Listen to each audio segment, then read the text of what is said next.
Hello friends, welcome to the success केंद्र। Friends देखिए, आज इस सेशन में हम लोग बिहार मद्य निषेध दरोगा 18 मई 2025 परीक्षा स्पेशल सीरीज में पॉलिटी के यानी कि इंडियन कॉन्स्टिट्यूशन के भारतीय संविधान के जितने भी प्रश्न 2008 से लेकर के अब तक पूछे गए हैं उन सभी प्रश्नों को आज हम लोग एक ही सेशन में कवर करेंगे। और इसी प्रकार से मैंने आपको हिस्ट्री, ज्योग्राफी और साइंस कवर कराया हुआ है। और कल हमने जो है 2025 के जनवरी से लेकर के मई तक इम्पॉर्टेंट 300 करंट अफेयर्स को कवर किया हुआ है। अगर आपने नहीं देखा है तो ज़रूर देख लीजिएगा, लिंक आपको डिस्क्रिप्शन बॉक्स में मिल जाएगा।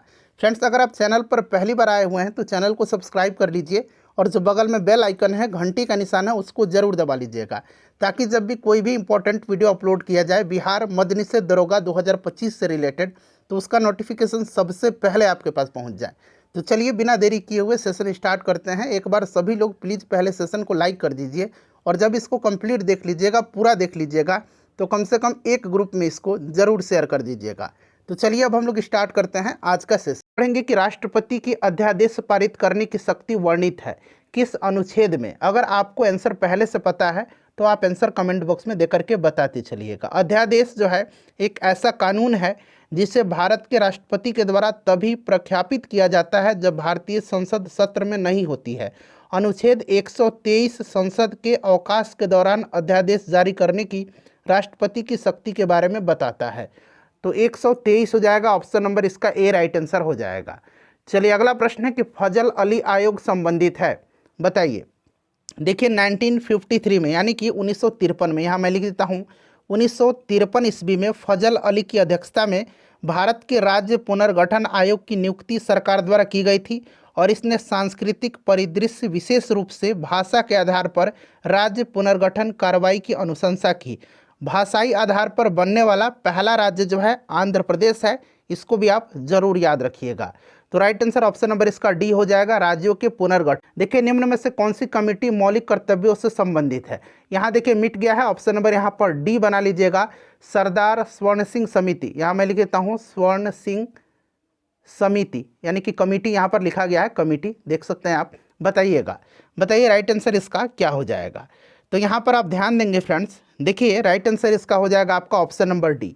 ठीक है, आपको याद भी होगा कि सरदार स्वर्ण सिंह समिति के अनुशंसा पर ही भारतीय संविधान में मौलिक कर्तव्य को जो है जोड़ा गया। और ये जो 42वां संविधान संशोधन था, इसी के अंतर्गत जो है फ्रेंड्स संविधान के भाग 4A के अनुच्छेद 51A के अंतर्गत रखा गया। और वर्तमान में टोटल मौलिक कर्तव्य कितने हैं, तो 11 हैं। इसको भी आप जरूर निश्चित रूप से याद रखेंगे। चलिए नेक्स्ट क्वेश्चन कर लेंगे, ऑप्शन नंबर डी हो जाएगा स्वर्ण सिंह कमेटी। उसके बाद देखिएगा कि भारत में संघीय न्यायालय की स्थापना किस अधिनियम या रिपोर्ट के द्वारा की गई। देखिए ध्यान दीजिएगा फ्रेंड्स, भारत का संघीय न्यायालय भारत सरकार अधिनियम 1935 के प्रावधानों के तहत 1937 में भारत में स्थापित एक न्यायिक निकाय था। भारत के एक संप्रभु लोकतांत्रिक गणराज्य बनने के 2 दिन बाद 28 जनवरी 1950 को सर्वोच्च न्यायालय अस्तित्व में आया था। तो राइट आंसर इसका हो जाएगा आपका ऑप्शन नंबर डी, भारत सरकार अधिनियम 1935। चलिए अगला प्रश्न है कि 42वें संविधान संशोधन अधिनियम ने कुछ विषय को राज्य सूची से समवर्ती सूची में डाल दिए। इनमें से कौन से नीचे गलत उल्लिखित। देखिए प्रश्न को ध्यान से पढ़िएगा, यहाँ पर पूछा गया है कि गलत उल्लिखित है। ठीक है, तो देखिए फ्रेंड्स ध्यान दीजिए, 42वें संविधान संशोधन अधिनियम जो कि 1976 में हुआ था, इसके माध्यम से 5 विषयों को राज्य सूची से समवर्ती सूची में स्थानांतरित कर दिया गया था। शिक्षा, वानिकी, वन्य जीवन एवं पक्षी संरक्षण, न्याय प्रशासन, बाट एवं माप। तो यहाँ पर आप देखेंगे तो यहाँ पर आपका वन और यहाँ पर स्थानीय सरकार जो दिया गया, स्थानीय सरकार नहीं है, इसलिए ये वाला जो युग्म है यह आपका सुमेलित है। क्लियर। चलिए आगे बढ़ेंगे, नेक्स्ट क्वेश्चन कर लेंगे कि वेबर के अनुसार निम्न में से कौन सा प्रारंभिक सत्ता का स्रोत है, बताइए। तो देखिए मैक्स वेबर के अनुसार प्रारंभिक सत्ता का स्रोत कानून होता है। कानून की सत्ता को वैधता प्रदान, कानून जो है कानून की सत्ता, कानून ही सत्ता को वैधता प्रदान करती है। तो ये आपका कानून हो जाएगा। उसके बाद देखिएगा कि भारत की संसदीय प्रणाली में शून्यकाल का आशय क्या है। शून्यकाल का जो है आशय क्या है, बताइए राइट आंसर इसका क्या हो जाएगा। तो देखिए यहाँ पर आप ध्यान देंगे, शून्यकाल पूछा गया है। तो देखिए ध्यान से सुनिएगा, जो भी मैं आपको बता रहा हूँ उसको आपको ध्यानपूर्वक सुनना है। देखिए शून्यकाल जो होता है यह प्रश्नकाल के तुरंत बाद शून्यकाल शुरू होता है और तब तक रहता है जब तक कि दिन की कार्यसूची अर्थात सदन का नियमित कार्य शुरू नहीं हो जाती है। तो इसका राइट आंसर यहाँ पर देखिएगा क्या हो जाएगा इसका, बताइए करेक्ट आंसर। सभी ऑप्शन को मैं आपको दिखा देता हूँ, उसको आप ध्यानपूर्वक पढ़िएगा। देखिए इसका जो राइट आंसर हो जाएगा फ्रेंड्स, वो आपका यहाँ पर देखिए ऑप्शन नंबर यहाँ पर बी हो जाएगा। प्रश्नकाल और कार्यसूची की अगली मद के बीच का समय जब सदस्य अध्यक्ष की अनुमति के बिना कोई विषय उठाते हैं। ऑप्शन नंबर इसका बी राइट आंसर हो जाएगा। ठीक है, चलिए उसके बाद नेक्स्ट क्वेश्चन है कि संसद की गणपूर्ति निश्चित है। संसद की गणपूर्ति जो है यह निश्चित है। तो ये आपको पता है कि सदन की सदस्यता का 10वां भाग। तो ऑप्शन नंबर इसका ए जो होगा बिल्कुल करेक्ट आंसर हो जाएगा। ठीक है, चलिए आगे बढ़ेंगे, नेक्स्ट क्वेश्चन कर लेंगे हम लोग। अगला प्रश्न है कि यहाँ मिलान करना है आपको। ठीक है, एक तरफ सूची 1 है, दूसरी तरफ सूची 2 दिया गया है। ग्राम पंचायत का गठन जो है ये किस में है, तो अनुच्छेद 40 में है। ठीक है, समान नागरिक संहिता ये फ्रेंड्स अनुच्छेद 44 में है। कृषि और पशुपालन जो है ये आपका अनुच्छेद 48 में है। कार्यपालिका और न्यायपालिका का पृथक्करण ये जो है फ्रेंड्स किस में है, अनुच्छेद 50 में है। तो फिर से मैं मिला देता हूँ, ग्राम पंचायत आपका हो जाएगा यहाँ पर देखिएगा, ग्राम पंचायत का गठन अनुच्छेद 40, समान नागरिक संहिता 44, कृषि और पशुपालन 48 और कार्यपालिका और न्यायपालिका का पृथक्करण अनुच्छेद 50 में है। तो यहाँ पर देख लीजिएगा, इसका राइट आंसर आप लोग मिला लीजिएगा, मेरे ख्याल से ऑप्शन नंबर ए हो जाएगा इसका करेक्ट आंसर। नेक्स्ट क्वेश्चन है कि भारतीय संविधान के किस संशोधन के द्वारा मंत्रिपरिषद में मंत्रियों की संख्या को सीमित किया गया, बताइए राइट आंसर इसका क्या हो जाएगा। देखिए फ्रेंड्स, भारतीय संविधान के अनुच्छेद 72 में यह प्रावधान है कि मंत्रिपरिषद में प्रधानमंत्री सहित मंत्रियों की कुल संख्या लोकसभा के सदस्यों की संख्या के 15% से अधिक नहीं होनी चाहिए और इसे वर्ष 2003 में 91वें संविधान संशोधन अधिनियम के द्वारा जोड़ा गया था। तो ऑप्शन नंबर इसका डी राइट आंसर हो जाएगा। अगला प्रश्न है कि किस राज्य में विधान परिषद का सृजन अथवा समाप्ति की जा सकती है। ध्यान से सभी ऑप्शन को एक बार आप लोग देख लीजिएगा। ठीक है, सभी ऑप्शन आपको दिखाई दे रहे हैं। देखिए, संविधान के अनुच्छेद 169 के अनुसार संसद को राज्यों की विधान परिषद के गठन अथवा विघटन करने का अधिकार है, परंतु इसके लिए प्रस्तुत विधेयक का विधानसभा में विशेष बहुमत यानी कि 2/3 से पारित होना अनिवार्य है। विधान परिषद राज्यसभा की तरह एक अस्थायी सदन है, इसे भंग नहीं किया जा सकता है। तो राज्य विधानसभा की तत्व संबंधी संकल्प को पारित कर संसद के द्वारा। ठीक है, ऑप्शन नंबर इसका सी राइट आंसर हो जाएगा। नेक्स्ट क्वेश्चन है कि निम्न में से भारतीय संविधान का या के कौन से अनुच्छेद नागरिकता से संबंधित है। तो यहाँ पर देखिए, नागरिकता जो है भाग 2 में है। किस में है, भाग 2 में है, अनुच्छेद 5 से लेकर के 11 तक में। तो ऑप्शन नंबर इसका बी राइट आंसर हो जाएगा। चलिए नेक्स्ट क्वेश्चन देख लेते हैं। भारतीय संविधान के अनुसार दल बदल के आधार पर निरर्हता का उल्लेख किस अनुसूची में है। ध्यान दीजिएगा फ्रेंड्स, 52वां संविधान संशोधन अधिनियम जो कि 1985 में हुआ था। कब हुआ था, 1985 में हुआ था। इसके द्वारा राजनीतिक दल बदल पर अंकुश लगाने का लक्ष्य रखा गया और दल बदल विरोधी प्रावधानों को संविधान की 10वीं अनुसूची के अंतर्गत रखा गया। राइट आंसर इसका ऑप्शन नंबर बी हो जाएगा, 10वीं अनुसूची में। अच्छा, 9वीं अनुसूची में क्या है, तो देखिए फ्रेंड्स, 9वीं अनुसूची की अगर बात करें तो यह प्रथम संविधान संशोधन अधिनियम 1951 के द्वारा संविधान में जोड़ा गया और इसके अंतर्गत राज्य द्वारा संपत्ति के अधिग्रहण की विधियों का उल्लेख किया गया है। क्लियर है, ध्यान रखेंगे। 8वीं अनुसूची में 22 भाषाओं का उल्लेख है। 5वीं अनुसूची में जो है ध्यान देंगे, 5वीं अनुसूची में विभिन्न अनुसूचित क्षेत्रों और अनुसूचित जनजाति के प्रशासन और नियंत्रण के बारे में उल्लेख किया गया है। नेक्स्ट क्वेश्चन कर लेंगे, निम्नलिखित में से कौन सी समिति चुनाव सुधारों से संबंधित है। इसमें से देखिए, वीडियो के लास्ट में आप सभी लोग अपना अपना स्कोर जरूर कमेंट करके बताइएगा। ठीक है फ्रेंड, तो इसमें से चुनाव सुधार से जो संबंधित समिति है ये दिनेश गोस्वामी समिति है। अच्छा, चुनाव सुधार से संबंधित कुछ और समिति है जैसे कि इंद्रजीत गुप्ता समिति, तारकुंडे समिति, इन सब का भी नाम ध्यान रखिएगा। उसके बाद देखिएगा जीवी के राव समिति, अशोक मेहता समिति और LM सिंघवी समिति, ये पंचायती राज से संबंधित हैं। अगला प्रश्न है हमारा कि निम्नलिखित में से यहाँ पर देखिएगा कि कौन सा कथन लोकसभा के उपाध्यक्ष के संदर्भ में सही नहीं है। ठीक है, अब यहाँ पर देखिएगा, वह लोकसभा के ही सदस्यों में से चुना जाता है, उपाध्यक्ष सही है। उपाध्यक्ष अपने पद पर लोकसभा के कार्यकाल के दौरान रहता है, ये भी सही दिया गया है। जब अध्यक्ष का पद रिक्त होता है तो उपाध्यक्ष अध्यक्ष के कार्य करता है, ये भी सही दिया गया है। ऑप्शन डी देख लीजिएगा कि जब उपाध्यक्ष लोकसभा के पीठासीन अधिकारी होते हैं तब वह प्रथमतः मत दे सकते हैं, यही गलत दिया गया है। वह प्रथमतः मत नहीं देगा, जब वह पीठासीन अधिकारी है उसको निर्णायक मत देने का अधिकार रहता है, यानी कि वह निर्णायक मत दे सकता है। तो ऑप्शन नंबर डी ही गलत है और ऑप्शन नंबर डी ही इसका राइट आंसर हो जाएगा। पूछा गया कि सही नहीं है, तो option number D right answer हो जाएगा। नेक्स्ट क्वेश्चन हमारा कि राज्य विधायिका में धन्य विधेयक को केवल किसकी पूर्व सिफारिश पर प्रस्तुत किया जा सकता है। अब यहाँ देखिए राज्य विधायिका है तो ऑब्वियसली राज्यपाल हो जाएगा इसका राइट आंसर। उसके बाद देखिए राज्यसभा धन्य विधेयक को कितने दिनों के लिए लंबित कर सकती है, तो यह 14 दिनों के लिए, ठीक है, 14 दिनों तक इसको लंबित रह सकती है।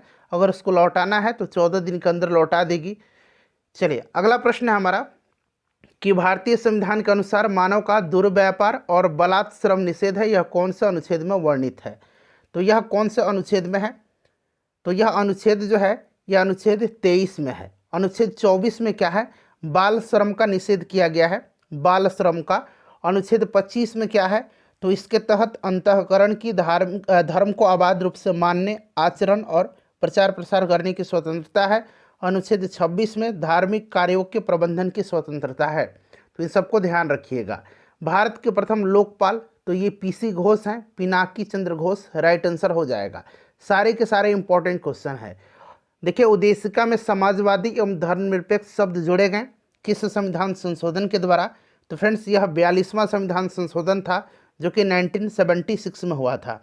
इसको लघु संविधान, हिंदी में लघु संविधान, अंग्रेजी में मिनी कॉन्स्टिट्यूशन कहा जाता है। नेक्स्ट क्वेश्चन हमारा कि कोई व्यक्ति अगर राज्य विधायिका का सदस्य नहीं है, ध्यान से पढ़िएगा, तो वह कितने समय के लिए मुख्यमंत्री नियुक्त किया जा सकता है एवं उक्त निर्धारित समय में, मतलब जितने दिन के लिए मतलब नियुक्त किया गया है उसमें पूछा गया है कि उक्त निर्धारित समय में उस राज्य विधायिका हेतु निर्वाचित होना, अन्यथा वह मुख्यमंत्री नहीं रहेगा। अगर कोई भी व्यक्ति अगर किसी भी विधायिका का, राज्य विधायिका का, चाहे वह विधानसभा हो या विधान परिषद हो, उसका सदस्य नहीं है, चाहे वह मंत्री हो या मुख्यमंत्री हो, तो वह कितने दिनों के अंदर उससे किसी न किसी सदन की सदस्यता लेना आवश्यक होता है। तो ये 6 माह, ठीक है, 6 माह हो जाएगा, अन्यथा उसे वह पद छोड़ना पड़ेगा। चलिए नेक्स्ट क्वेश्चन कर लेंगे कि भारत में यहाँ बना लीजिए, भारत में राष्ट्रीय मतदाता दिवस निम्नलिखित में से किस दिन मनाया जाता है। तो फ्रेंड्स यह मनाया जाता है 25 जनवरी के दिन। अच्छा 25 जनवरी को ही क्यों मनाया जाता है, तो 25 जनवरी 1950 को चुनाव आयोग की स्थापना की गई थी, ध्यान है। चलिए अगला प्रश्न हमारा है कि भारत में विधि निर्माणी सर्वोच्च निकाय कौन सी है। तो यह सर्वोच्च निकाय संसद है। अगला प्रश्न है कि भारतीय संविधान की उद्देशिका में न्याय शब्द के निम्नलिखित में से किस रूप का उल्लेख नहीं है। भारतीय संविधान की उद्देशिका यानी कि प्रस्तावना। अच्छा प्रस्तावना को संविधान की कुंजी कहा जाता है, ये बात आपको भी पता है। और 3 प्रकार की न्याय की बात कही गई है, कौन कौन से, तो 3 प्रकार के जो न्याय हैं ये सामाजिक, आर्थिक और राजनीतिक न्याय हैं। सामाजिक, आर्थिक और राजनीतिक। इसमें से देखिए कानूनी नहीं है, ऑप्शन नंबर इसका बी जो होगा राइट आंसर हो जाएगा। चलिए अगला प्रश्न कर लेंगे कि भारत के संविधान में निम्नलिखित में से कौन सी याचिका का उल्लेख नहीं है, यानी कि रिट पूछा गया है कि कौन सा जो रिट है उसका उल्लेख इसमें नहीं किया गया है। बताइए राइट आंसर इसका क्या हो जाएगा। तो आपको पता है कि जो आर्टिकल 32 है और आर्टिकल 226 है, 32 के तहत सुप्रीम कोर्ट को रिट जारी करने का अधिकार है और 226 के तहत हाई कोर्ट को रिट जारी करने का अधिकार दिया गया है। 32 जो है इसके तहत सुप्रीम कोर्ट 5 प्रकार का रिट जारी करता है: बंदी प्रत्यक्षीकरण, परमादेश, प्रतिषेध, उत्प्रेषण, अधिकार परीक्षा लेख, ठीक है। तो इसमें से आपका व्यादेश नहीं होगा। चलिए उसके बाद नेक्स्ट क्वेश्चन हमारा कि निम्नलिखित में से कौन सी संसदीय समिति का अध्यक्ष अनिवार्य रूप से सत्ताधारी दल के सदस्यों में से होता है। तो यह जो समिति है यह कौन सी समिति है जिसमें सत्ताधारी दल के सदस्यों में से उसका अध्यक्ष चुना जाता है।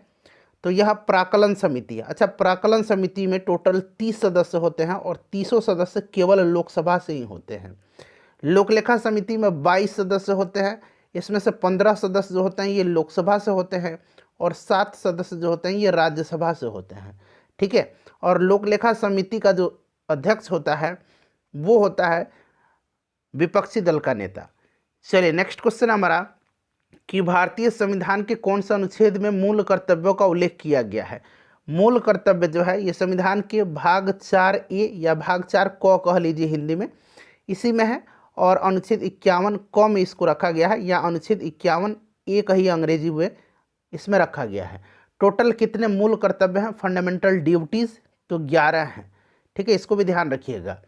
चलिए 42वां संविधान संशोधन जो हुआ था 1976 में, इसके तहत ही सरदार स्वर्ण सिंह समिति की अनुशंसा पर इसको रखा गया है संविधान में। उसके बाद चलिए नेक्स्ट क्वेश्चन है कि भारत में प्रधानमंत्री, तो भारत में प्रधानमंत्री जो होते हैं ये नियुक्त होते हैं राष्ट्रपति के द्वारा, यानी कि राष्ट्रपति द्वारा नियुक्त किया जाता है अनुच्छेद 75 के अनुसार। अनुच्छेद 75 जो है इसके अनुसार राष्ट्रपति द्वारा नियुक्त किया जाता है। निम्नलिखित में से कौन सा विषय भारतीय संविधान के अनुसार संघीय सूची में सम्मिलित नहीं है? तो इसमें से देखिए रक्षा संघ सूची में है, रेलवे है, रिजर्व बैंक ऑफ इंडिया है। स्थानीय स्वशासन जो है ये राज्य सूची का विषय है, राज्य सूची का विषय है। ठीक है, ध्यान रखेंगे। चलिए नेक्स्ट क्वेश्चन है हमारा कि 17वें लोकसभा चुनाव कितने चरणों में संपन्न हुए थे? 17वां लोकसभा चुनाव जो है ये 7 फेजेज में हुआ था, 7 चरण में हुआ था। इसको आप जरूर ध्यान रखेंगे, हो सकता है इस तरह के प्रश्न पूछ लिए जाएं। नेक्स्ट क्वेश्चन है हमारा कि निम्नलिखित में से कौन सा अनुच्छेद धार्मिक कार्यों के प्रबंध की स्वतंत्रता से संबंधित है? तो अभी मैंने थोड़ी देर पहले आपको बताया है कि आर्टिकल जो है यह 26 है। 24 के बारे में भी मैंने बताया था, बाल श्रम निषेध है। 23 भी मैंने आपको बताया था। ठीक है, मानव व्यापार और दुर्बलात जो है ये सब दिया गया है। उसके बाद देखिएगा कि संविधान सभा का पहला सत्र हुआ था तो 9 दिसंबर 1946 को हुआ था, जिसकी अध्यक्षता सच्चिदानंद सिन्हा ने किया था और ये अस्थायी अध्यक्ष थे। उसके बाद हुआ था 9 दिसंबर के बाद कब? तो 11 दिसंबर को। ठीक है, जिसकी अध्यक्षता डॉक्टर राजेंद्र प्रसाद उसमें अस्थायी अध्यक्ष चुने गए थे, तो ये दिसंबर 1946 हो जाएगा। उसके बाद देखिए निम्नलिखित में से कौन सा कथन भारत के उपराष्ट्रपति चुने जाने की अर्हता के संबंध में सही नहीं है? ध्यान से पढ़िएगा। देखिए संविधान का जो आर्टिकल 63 है इसमें कहा गया है कि भारत का एक उपराष्ट्रपति होगा, और अनुच्छेद 64 में कहा गया है कि भारत का उपराष्ट्रपति राज्यसभा का पदेन सभापति होगा। ठीक है, यहाँ पर देखिएगा जो इसमें से नहीं है वो सीधे मैं आपको बता देता हूँ। भारत का नागरिक होना चाहिए, सही है। 35 वर्ष की आयु पूर्ण कर चुका हो, सही है। वह लोकसभा का सदस्य निर्वाचित होने के लिए अर्हित है। लोकसभा नहीं, राज्यसभा होगा यहाँ पर। ठीक है, राज्यसभा होगा, तो यही वाला गलत है। बाकी वह कोई लाभ का पद धारण नहीं करता है, ये भी सही दिया गया है। तो सही नहीं पूछा गया तो ऑप्शन नंबर सी हो जाएगा। भारतीय संविधान के अनुच्छेद 123 राष्ट्रपति को शक्ति देता है, तो अनुच्छेद 23 के तहत अध्यादेश जारी करने की शक्ति इसमें राष्ट्रपति को दी गई है। यहाँ पर देखेंगे संसद की विश्रांति काल में अध्यादेश जारी करने की। अगला प्रश्न है कि निम्नलिखित में से कौन 29 अगस्त 1947 को गठित प्रारूप समिति के सदस्य नहीं थे?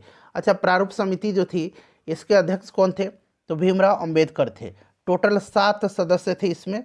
कौन कौन से? तो अल्लादी कृष्ण स्वामी अय्यर, एन गोपाला स्वामी, बाबा साहब अम्बेडकर जो थे ये अध्यक्ष थे, के.एम. मुंशी थे, उसके बाद सैयद मोहम्मद सादुल्ला थे, उसके बाद बी.एल. मित्र थे और डी.पी. खेतन थे। राजेंद्र प्रसाद नहीं थे। ठीक है, राजेंद्र प्रसाद जो थे ये संचालन समिति के अध्यक्ष थे। नेक्स्ट क्वेश्चन है किसी भी राजनीतिक दल को राष्ट्रीय दल बनने के लिए कितने राज्यों में मान्यता जरूरी है? तो ये 4 राज्य हो जाएगा इसका राइट आंसर। अगला प्रश्न हमारा कि सामान्य रूप से भारत में प्रति 5 वर्ष बाद वित्त आयोग की नियुक्ति की जाती है राज्यों की वित्तीय स्थिति निर्धारित करने के लिए। ठीक है, उसके बाद अगला ऑप्शन पढ़िएगा, केंद्र सरकार की वित्तीय स्थिति निर्धारित करने के लिए। उसके बाद आगे पढ़िए, केंद्रीय सरकार के वित्तीय संसाधन निर्धारित करने के लिए। और आखिरी ऑप्शन जो है केंद्रीय अनुदान और संघ के राजस्व में राज्यों का अंश निर्धारित करने के लिए। तो ये वाला ऑप्शन डी जो है ये आपका सही दिया गया है। ठीक है, केंद्रीय अनुदान और संघ के राजस्व में राज्यों का अंश निर्धारित करने के लिए। ऑप्शन नंबर इसका डी राइट आंसर हो जाएंगे। निम्नलिखित में से कौन सा संविधान संशोधन राष्ट्रपति को किसी मामले को पुनर्विचार के लिए मंत्रिपरिषद को भेजने की शक्ति प्रदान करता है? तो यह कौन सा 44वां संविधान संशोधन, इसको ध्यान रखेंगे। ठीक है, यह जो संविधान संशोधन है इसके द्वारा राष्ट्रपति को किसी भी मामले को पुनर्विचार करने के लिए मंत्रिपरिषद को भेजने की शक्ति प्रदान करता है। देखिए सूची दिया गया है, मिलान करना है। देखिए मौलिक अधिकार अमेरिका का अधिकार पत्र हो जाएगा। नीति निर्देशक तत्व ये आयरिश संविधान आयरलैंड से लिया गया संसदीय, ब्रिटेन की संविधान से, और केंद्र राज्य संबंध यानी कि संघात्मक जो है कनाडा के संविधान से। तो इसका राइट आंसर आप लोग मिला लीजिएगा, मेरे ख्याल से 4 3 1 2 हो जाएगा। एक बार यहाँ पर आप लोग चेक कर लीजिएगा। उसके बाद देखिए द्रौपदी मुर्मू भारत की, देखिए द्रौपदी मुर्मू भारत के 15वें राष्ट्रपति बनी है, इसको आप ध्यान रखेंगे। 15वें राष्ट्रपति बनी है व्यक्तिगत तौर पर। आप चाहें तो जा करके नेट पर भी सर्च कर सकते हैं, बुक में भी देख सकते हैं, जहाँ मर्जी आपकी। ठीक है, चलिए अगला प्रश्न कि भारत के संविधान के उद्देश्य की प्रस्तावना के बारे में निम्नलिखित में से कौन सा कथन यहाँ पर सही दिया गया। सभी को पढ़िएगा। देखिए उद्देशिका स्वयं न्यायालय में परिवर्तनीय नहीं है, करेक्ट है। उद्देशिका उन उद्देश्यों को बताती है जिन्हें संविधान स्थापित करना और आगे बढ़ाना चाहता है, सही है। उद्देशिका स्रोत को इंगित करती है जहाँ से संविधान अपना अधिकार प्राप्त करता है, सही है। यानी कि तीनों के तीनों सही दिए गए हैं। तो ए बी और सी यहाँ पर देखिए नीचे दिए गए कोड का प्रयोग कर सही उत्तर चुनिए। तो ए बी और सी तीनों सही है। अगला प्रश्न है कि लोकतंत्र के बारे में निम्नलिखित कथनों पर विचार करें। इसमें देखिए इनमें लोगों द्वारा निर्वाचित सरकार का गठन होता है, बिल्कुल सही दिया गया है। लोकतंत्र में वर्तमान में सत्तासीन लोगों को हराने की संभावना काफ़ी होती है। लोकतंत्र में वर्तमान में सत्तासीन लोगों को हराने की संभावना काफ़ी होती है, ऐसा कुछ नहीं है, ये गलत है। प्रत्येक मत का मूल्य एक ही होता है, सही है। तो ए और सी इसका सही होगा, तो केवल ए और सी इसका राइट आंसर हो जाएगा। उसके बाद देखिए निम्नलिखित में से कौन राष्ट्रीय एकता परिषद का गठन करता है। राष्ट्रीय एकता परिषद का गठन 1961 में किया गया था तत्कालीन प्रधानमंत्री जवाहरलाल नेहरू जी के द्वारा। प्रधानमंत्री कार्यालय के द्वारा इसका गठन किया जाता है। उसके बाद देखिए सर्वोच्च न्यायालय ने निजता का अधिकार है, राइट टू प्राइवेसी जिसको हम लोग कहते हैं, संविधान के किस मूलभूत अधिकार के अधीन रखा है। तो इसको रखा है आर्टिकल 21 के अधीन। अच्छा, आर्टिकल 21 में व्यक्तिगत स्वतंत्रता का उल्लेख है, प्राण एवं दैहिक स्वतंत्रता का उल्लेख, तो यह आर्टिकल 21 हो जाएगा। ठीक है, चलिए आगे बढ़ेंगे। नेक्स्ट क्वेश्चन है नीति आयोग के उपाध्यक्ष कौन है। तो वर्तमान में नीति आयोग के उपाध्यक्ष जो हैं ये सुमन बेरी हैं। कौन है? सुमन बेरी हैं, याद रखेंगे, बहुत ही यह इंपॉर्टेंट क्वेश्चन है आपकी एग्जाम के दृष्टिकोण से। और अध्यक्ष भारत के प्रधानमंत्री होते हैं। चलिए उसके बाद देखिएगा कि भारत के किस राज्य में द्विसदनीय व्यवस्थापिका नहीं है। वर्तमान में 6 राज्यों में है। कौन कौन से राज्य हैं? उत्तर प्रदेश, बिहार, कर्नाटक, महाराष्ट्र, आंध्र प्रदेश और तेलंगाना। तो यहाँ पर देखिए पंजाब में नहीं है। अगला प्रश्न हमारा कि 1937 ईस्वी में कांग्रेस मंत्रिमंडल कितने प्रांतों में बनी थी। इसका आंसर आप मुझे अभी कमेंट करके बताइए। थोड़ा सा अगर आपको एक्सप्लेनेशन देना है तो आप यहाँ पर कमेंट में एक्सप्लेन भी करके बता सकते हैं। इसका आंसर कमेंट करके बताइए। उसके बाद देखिए भारतीय संविधान में प्रारंभ में मौलिक कर्तव्यों का प्रावधान नहीं था। संविधान संशोधन द्वारा संविधान के किस भाग में इसका समावेश किया गया। मौलिक कर्तव्य सरदार स्वर्ण सिंह समिति की अनुशंसा पर मैंने आपको बताया था कि 42वां संविधान संशोधन जो हुआ इसके तहत जो है जोड़ा गया संविधान के भाग 4A में अनुच्छेद 51A में। टोटल कितने वर्तमान में मौलिक कर्तव्य हैं? 11 मौलिक कर्तव्य हैं। राज्य पृथ्वी पर ईश्वर का अवतार है, उक्त कथन किस विचारक का है। तो यह कथन जो है यह जर्मन विचारक हेगल का है। उसके बाद नेक्स्ट क्वेश्चन है कि संविधान सभा में उद्देश्य प्रस्ताव प्रस्तुत किया गया था। तो यह प्रस्ताव जो है यह जवाहरलाल नेहरू के द्वारा 13 दिसंबर 1946 को प्रस्तुत किया गया था। संविधान सभा के प्रथम अध्यक्ष कौन थे? संविधान सभा के प्रथम अध्यक्ष जो थे ये सच्चिदानंद सिन्हा थे। भले ये अस्थायी सदस्य ही क्यों न थे, लेकिन पहले अध्यक्ष यही थे। ठीक है, अस्थायी अध्यक्ष थे लेकिन पहले अध्यक्ष थे। चलिए उसके बाद नेक्स्ट क्वेश्चन है हमारा कि किस भारतीय, उसके बाद देखिए थोड़ा सा जान लीजिए, ये 9 दिसंबर 1946 को जो बैठक हुई थी इसी में ये अध्यक्ष थे, अस्थायी अध्यक्ष थे। उसके बाद 11 दिसंबर 1946 को जो बैठक हुई थी उसमें डॉक्टर राजेंद्र प्रसाद को अस्थायी अध्यक्ष चुना गया था। तो पहला पूछा गया तो सच्चिदानंद सिन्हा होगा। किस भारतीय शासन अधिनियम द्वारा भारत में ब्रिटिश सरकार द्वारा सांप्रदायिक निर्वाचन प्रणाली का प्रारंभ हुआ। यह आपको भी पता है 1909 का मार्ले मिंटो सुधार अधिनियम के द्वारा। निम्नलिखित में से क्या भारत का नागरिक बनने के लिए आवश्यक नहीं है। अच्छा, नागरिकता का प्रावधान जो है यह संविधान के किस भाग में है बताइए। तो फ्रेंड्स ध्यान दीजिएगा, देखिए नागरिकता का जो प्रावधान है यह संविधान के किस भाग में है। तो ध्यान रखना आपको, संविधान के भाग 2 में है। ठीक है, भाग 2 में अनुच्छेद 5 से लेकर के 11 तक में है। क्लियर है। चलिए राइट आंसर इसका हो जाएगा अधिगृहित संपत्ति। ठीक है, आवश्यक नहीं है। बाकी वंशानुक्रम, जन्म और देशीयकरण, ये आपका राइट आंसर हो जाएगा। चलिए उसके बाद नेक्स्ट क्वेश्चन कर लेंगे। अगला प्रश्न है हमारा कि लोकसभा का अध्यक्ष अपना त्यागपत्र किसे संबोधित करेगा। तो ये ऑब्वियसली उपाध्यक्ष को, और उपाध्यक्ष लोकसभा के अध्यक्ष को अपना त्यागपत्र देता है। कौन से मूल अधिकार केवल भारतीय नागरिकों को है। तो ये मूल अधिकार जो है ये 15 है अनुच्छेद, अनुच्छेद 15, अनुच्छेद 16, अनुच्छेद 19 और 29। अनुच्छेद 15 धर्म, जाति, मूल वंश, लिंग, वंश, इन सब के आधार पर भेदभाव का निषेध है। 16 में क्या है, तो लोक नियोजन के विषय में अवसर की समानता है। 19 में स्वतंत्रता है, स्वतंत्रता का अधिकार। और 29 में जो है अल्पसंख्यक वर्गों की हितों का संरक्षण है। ऑप्शन नंबर ई हो जाएगा राइट आंसर। इसमें से सही कथन आपको चुनना है। देखिए राज्यसभा में यहाँ पहले 12 बनाइए आप। ठीक है, पहले यहाँ पर आप 12 बना लीजिए, क्योंकि इसमें मैं पहले आपको बता देता हूँ। 11 सदस्य जो है राज्यसभा में राष्ट्रपति को मनोनीत करते हैं, ये गलत है, 12 करते हैं। प्रत्याशी जो उसी राज्य का होना चाहिए जहाँ से वह राज्यसभा का चुनाव लड़ रहा है।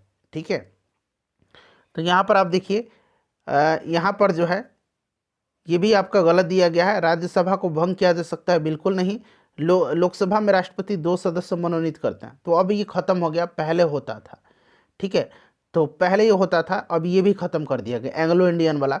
यहाँ पर अगर आप 12 बना लेंगे तो ये वाला प्रश्न जो है, ये वाला ऑप्शन जो है आपका सही हो जाएगा। ठीक है, वैसे इसमें से कोई सही नहीं दिया गया है, लेकिन अगर यहाँ पर आप 12 बनाते हैं तो ये वाला स्टेटमेंट सही होगा।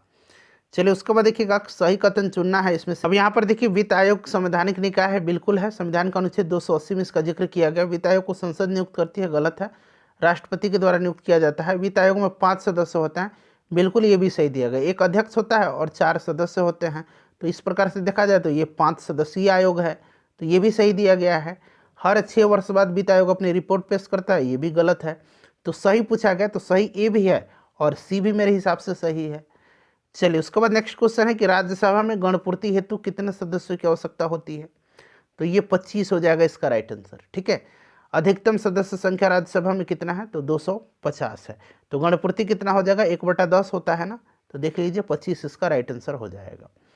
उसके बाद नेक्स्ट क्वेश्चन है संसद की प्राक्कलन समिति। तो यह अस्थायी समिति होती है। प्राक्कलन समिति के बारे में अभी मैंने आपको बताया था कि इसमें 30 सदस्य होते हैं केवल लोकसभा से।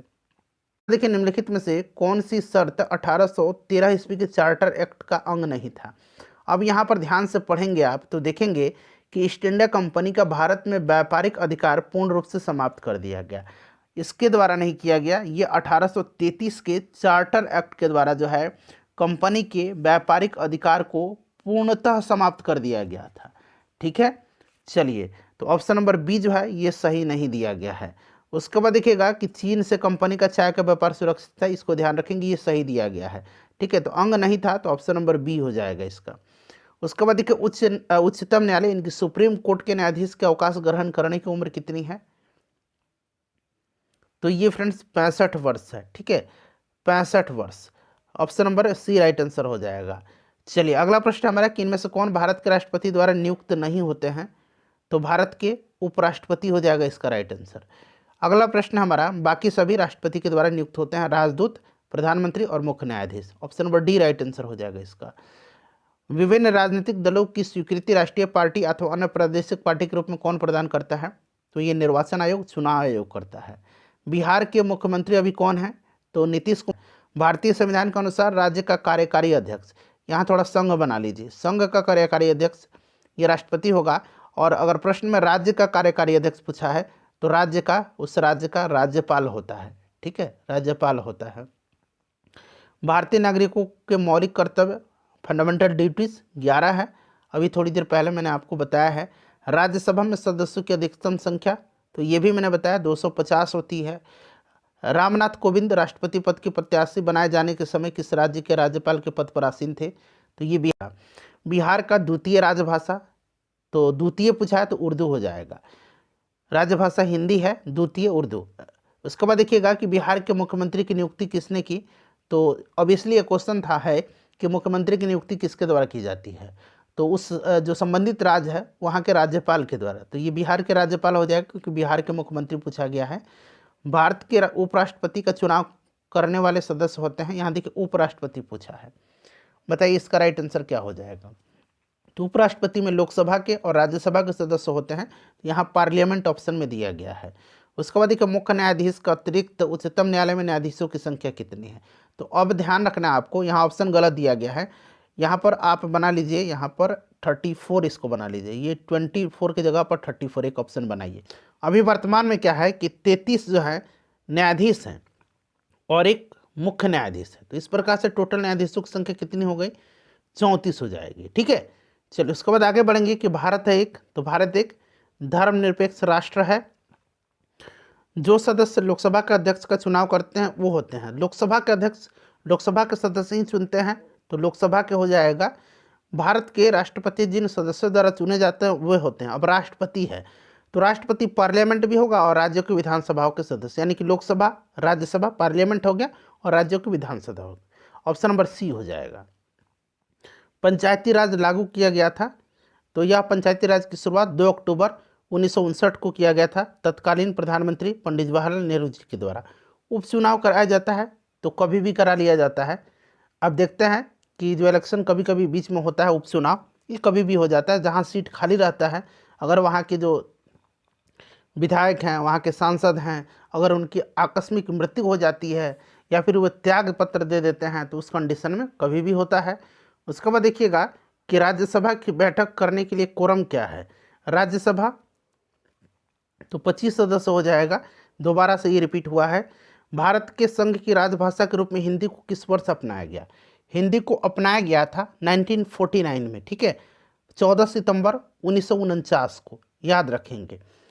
राजभाषा देवनागरी में लिखी गई हिंदी भाषा है। उसके बाद लिखिएगा कि भारत के निम्नलिखित में से किस राज्य में द्विसदनीय विधायिका नहीं है। तो बिहार में है, तेलंगाना में है, कर्नाटक में है, पंजाब में नहीं है। चलिए उसके बाद देखिएगा 6 राज्यों में है, मैंने आपको बताया है। भारत में निम्नलिखित में से कौन एक संवैधानिक निकाय है। संवैधानिक निकाय इनमें से वित्त आयोग है, क्योंकि आर्टिकल 280 अनुच्छेद जो है संविधान का, उसमें इसका जिक्र है। निम्नलिखित में से कौन सा कथन लोकसभा के बारे में सही दिया गया है। अब देखिए लोकसभा के बारे में, यहाँ पर भारत के संविधान में द्विसदनीय संसद का यह ऊपरी सदन है, गलत दिया गया है, निचला सदन है। भारत के संविधान द्वारा आवंटित सदन की अधिकतम संख्या 545, ये भी गलत है, अधिकतम 550 हो गया, क्योंकि 2 एंग्लो इंडियन को हटा दिया गया है। भारत के राष्ट्रपति द्वारा एंग्लो इंडियन समुदाय के 2 सदस्यों को नामित किया जाता है, क्योंकि अब ये हटा दिया गया, इसलिए अब ये 550 हो गया, क्योंकि पहले 552 था, अब ये 550 हो गया है। तो ये भी गलत, ये भी गलत, ये भी गलत। लोकसभा के सदस्य 4 वर्षों के लिए अपना सीट रखते हैं, ये भी गलत, 5 वर्षों के लिए। तो कोई भी इसमें सही नहीं है, ठीक है। अगर यहाँ पर आप निचला सदन बना लेंगे, सपोज मैंने सब कुछ बता ही दिया आपको, तो ये वाला सही होगा। यहाँ अगर आप 550 बना लेते हैं तो ये वाला सही हो जाएगा। यहाँ अगर 5 वर्ष बना लेते हैं तो ये वाला सही हो जाएगा। फिर गलत कथन ये वाला हो जाएगा। चलिए उसके बाद देखिएगा कि मौलिक अधिकार जो केवल भारतीय नागरिकों के लिए उपलब्ध है, मैंने बताया था अभी कि आर्टिकल 15, 16, 19 और 29, ऑप्शन नंबर डी हो जाएगा उपरोक्त सभी। निम्नलिखित में से कौन सा संशोधन भारत के मिनी संविधान के रूप में जाना जाता है। तो मिनी संविधान, लघु कॉन्स्टिट्यूशन, मैंने आपको बताया था 42वां संविधान संशोधन अधिनियम, जो कि 1976 में हुआ था। अगला प्रश्न है कि भारत के महान न्यायवादी की नियुक्ति कौन करता है। महान न्यायवादी की नियुक्ति जो है ये राष्ट्रपति द्वारा की जाती है। राष्ट्रपति के प्रसाद पर्यंत यह पद धारण करता है। भारतीय संविधान का अनुच्छेद 76 में इसका वर्णन है। और ये अटर्नी जनरल ऑफ इंडिया जो होता है, भारत का महान न्यायवादी, सर्वप्रथम भारत सरकार का विधि अधिकारी होता है। महान न्यायवादी को हटाने का अधिकार संसद को नहीं है। भारत के प्रथम महान न्यायवादी MC शीतल। उसके बाद भारत के राष्ट्रपति अपना त्यागपत्र किसे सौंपेगा, तो यह उपराष्ट्रपति को, और उपराष्ट्रपति राष्ट्रपति को। राज्य मंत्रिपरिषद किसके प्रति उत्तरदायी है, राज्य मंत्रिपरिषद, तो यह विधानसभा के प्रति। वहीं अगर केंद्र में पूछता तो मंत्रिपरिषद लोकसभा के प्रति उत्तरदायी होती है। भारत के महान न्यायवादी को कौन हटा सकता है, तो क्योंकि अभी मैंने बताया कि राष्ट्रपति के प्रसाद पर्यंत यह पद धारण करता है, तो ये राष्ट्रपति हटा सकता है। पटना हाईकोर्ट की स्थापना कब हुई थी, तो ये 1916 में हुई थी, 1916 में। बिहार में लोकसभा सीटों की संख्या, लोकसभा की 40, राज्यसभा का पूछेगा तो कितना बताइएगा। राज्यसभा का 16, कितना है, राज्यसभा की सीटों की संख्या 16 है। विधानसभा का 243 है, विधान परिषद का 75 है। चलिए उसके बाद देखिएगा कि राज्यसभा का सदस्य निर्वाचित होने के लिए आवश्यक न्यूनतम उम्र सीमा। अब प्रश्न पढ़िएगा बढ़िया से। राज्यसभा, कभी कभी आपको जल्दीबाजी में लोकसभा पढ़ा जाएगा, तो राज्यसभा 30 वर्ष और लोकसभा 25 वर्ष। अगला प्रश्न हमारा है कि भारत के राष्ट्रपति को पद से कौन हटा सकता है, तो यह महाभियोग की प्रक्रिया के द्वारा संसद हटा सकता है। उसके बाद देखिए, एक व्यक्ति जो ग्राम पंचायत की सदस्यता के लिए चुनाव लड़ना है उसको, उसकी उम्र कितनी होनी चाहिए, तो इसकी उम्र 21 वर्ष या उससे ऊपर होना चाहिए, चुनाव लड़ना चाहता है वो। ठीक है, ध्यान रखना आपको। उसके बाद देखिए, राज्यसभा और लोकसभा की संयुक्त बैठक कौन बुलाता है, तो राष्ट्रपति बुलाते हैं।